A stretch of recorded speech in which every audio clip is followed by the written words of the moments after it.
Граѓаните се колатерална штета на непромислените одлуки на власта, поради кои сега мораат повторно да плаќаат за нови лични документи, иако актуелните им се важечки. Народниот правобранител Насер Зибери за Алфа ТВ вели дека граѓаните кои имаат важечка лична карта не треба да плаќаат за нова само поради новото уставно име, туку тоа треба да се плати од државниот буџет.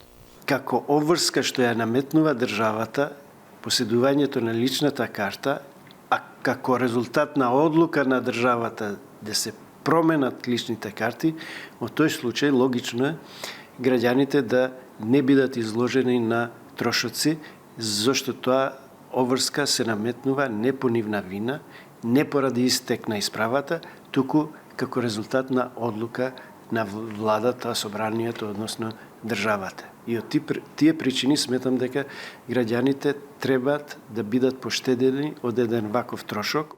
Реакцијата на правобранителот следи откако министерот Спасовски вчера откри дека уште 800.000 граѓани немаат лични документи на кои стои новото име со додавката Северна, кои пак важат до февруари идната 24-та, која инаку е и изборна година. Зибери додава дека слична ситуација и кога општина би променила име на улица, па адресата на личната карта може да е поразлична. Но во тој случај документот не престанува да важи се додека не му истече пропишаниот рок за разлика од оваа ситуација.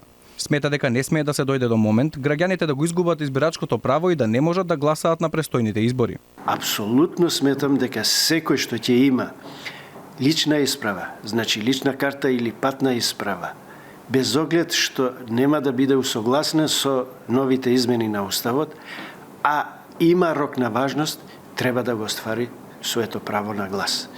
Воспротивно, ќе имаме сериозни проблеми, може да се доведе во прашање и легитимитетот на изборите, а од друга страна секако дека ќе се ускрати едно основно со устав за гарантирано право. Тој додава од ветувањата на Спасовски дека граѓаните нема да бидат казнети не е решение, бидејќи ќе се појават многу други проблеми.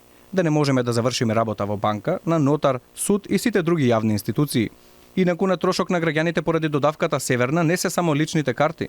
До февруари 24-та ќе треба да се променат и пасоши, возачки и сообраќајни дозволи, како и регистарски таблички на автомобилите, кои според пресметките се вкупно може да чини безмалку 4000 денари.